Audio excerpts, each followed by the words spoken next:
It's DeAndre Hunter at Atlanta Hawks. You listen to the three-point conversion.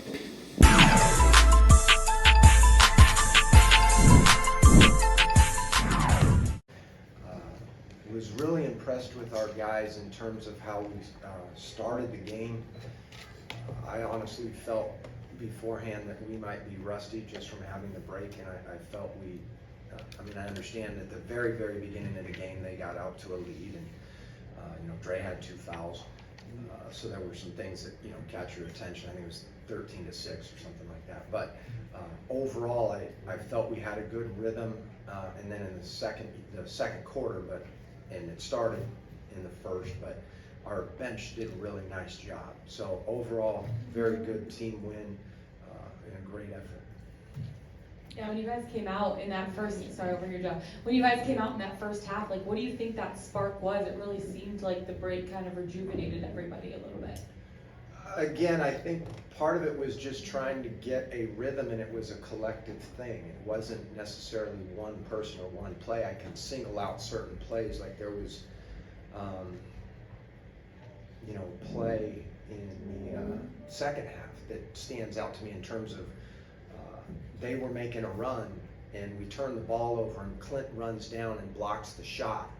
And I know that's in the second half, so it's technically not answering your question, but there were a lot of plays like that either swayed momentum or just kind of slowed the game in favor of us, so to speak. Not necessarily slowed the tempo of the game, but just slowed it down to where, okay, we got it back in under control. And so again, like I said, early in the game, I do understand that they kind of got the lead 6-0 and then 13-6 or whatever it was. It wasn't necessarily great, but we got it back under control, and there wasn't necessarily one play. You see a guy like Sadiq getting, a couple extra weeks with the team and being able to do what he did tonight, and like Onyeka, guys stepping up like that. Like, what did you see from a guy like Sadiq? I'll start with him first. I thought he was really good. I thought he hit some big shots or timely shots.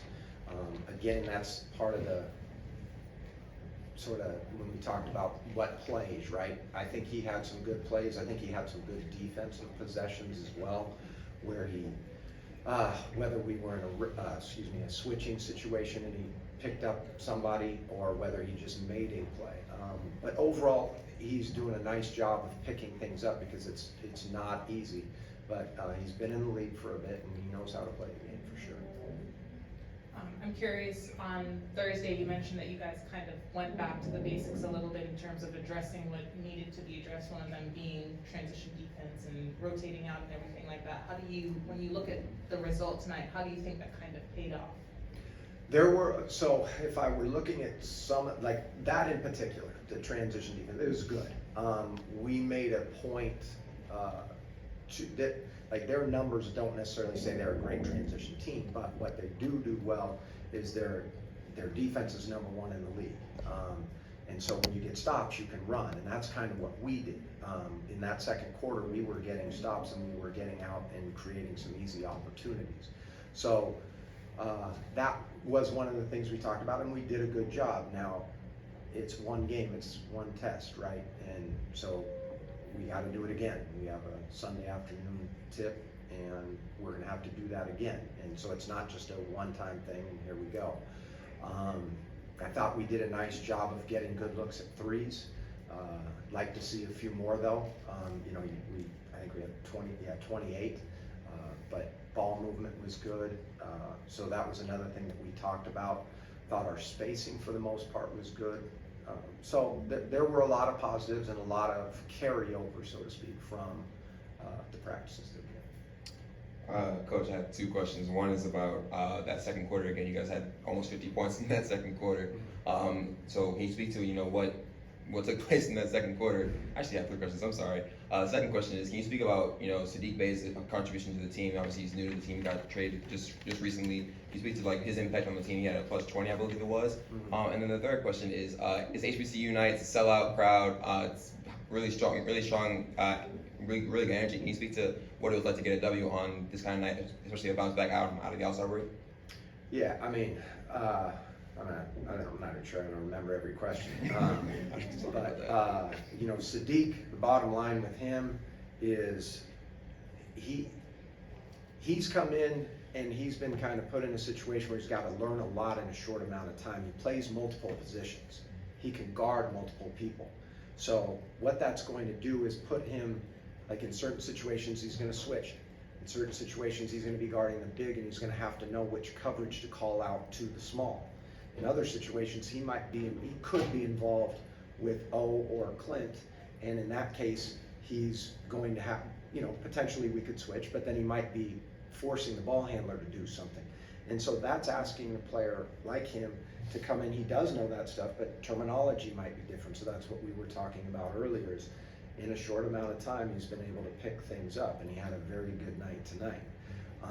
Your third question about being HBCU and the crowd and the energy,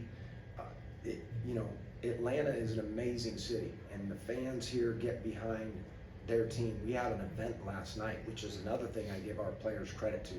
They were here last night taking pictures and talking to fans, and all the coaches were here and walking through the arena and talking to people and taking pictures, and the people embrace their teams here, and they love the Hawks, and our guys tonight gave them a great effort. Like I said, this is the #1 defensive team by rating, and we put up a good number. And that gets back to the ball movement, the sharing it, the stops, like you talk about this 50-point quarter. Look at that, I remembered all 3 questions. The 50-point quarter, that was because we got stops and we ran and we moved the ball, we shared the ball. And there's a lot of things on here that don't even necessarily, like it says we had 14 turnovers. I didn't think we had, like, they weren't things that stood out like, okay, that's a problem. Like Aaron Holiday, one of the things that happened, Aaron Holiday had a turnover late in the game. And, you turn it over, we didn't like it. We just got to, okay, how does he get connected with the guy that he was trying to throw the ball to, right? Because they hadn't been out on the floor for, well, Lord knows how, it's late in the game. So there's just a lot of things that even on the stat sheet that don't show up that we just did that were really positive. And the 49 points were those things. That's what the scoreboard reflected, all the good things that we did. Thanks, Coach. Sure. Does anybody have 4 questions? Bogdanovich looked kind of bouncy coming out of the break. There were a lot of occasions where he is helping in the middle of the floor and getting back to contest a shot. He played 22 minutes. Is it sort of a concerted effort to kind of keep his minutes down? No, he could have played more, for sure. In the first half, one of the things that took place was he really got it going. And you don't want to extend his minutes in a particular run, meaning it's fine if if a guy plays 22 minutes and or let's say, even if he plays 30 minutes and he plays 8, and 8, right? I know, I understand that doesn't add up. You bear with me, you understand where I'm going. But the point is, they're not as taxing. We had him at, a 12-minute run, and part of it was because he was going so well.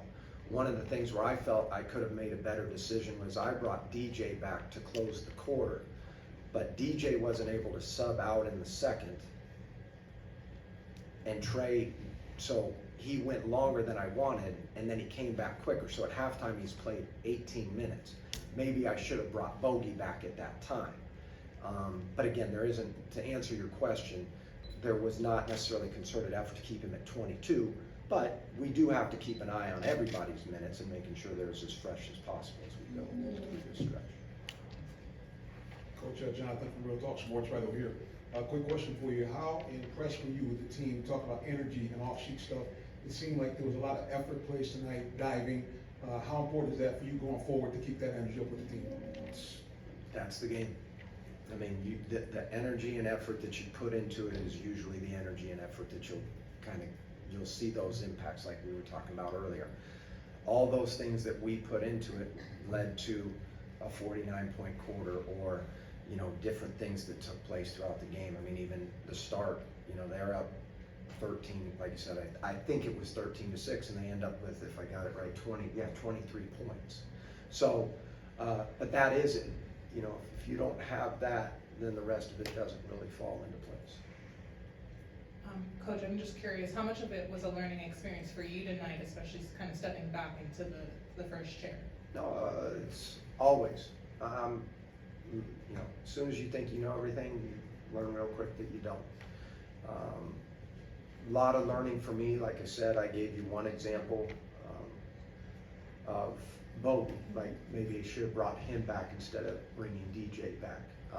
There's other things, but definitely a learning curve and, or, you know, a lot to learn and a lot to build upon. So no, it's definitely learn from.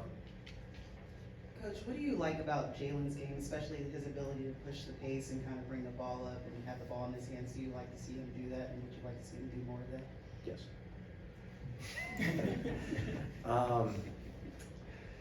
Yes, I do want to see that. I think one of the things that's difficult is if you know, you always have to think about who he's out there with and how he can operate in that way. So if he's out there with Trey and DeJounte, well, they can handle and bring it up the floor too, right? So maybe there's less opportunities. There's always moments to teach. There was a moment in the first half where he secured a ball and he did not push it. And I immediately told him, bring the ball up the floor. And, you know, there was another point where another thing happened and I told him, no, you need to do this. You need to, you know, I don't want to go into the details of it, but there's a lot of things that he has to learn. And so on a night like this, everybody feels good and this and that about how things went, but he, just like me, he still has a long way to go, but like his ball handling, that's something that he can do. And he will make mistakes with it, but we've got to teach and get better from it. Any final questions? Thanks, Joe. Thank you.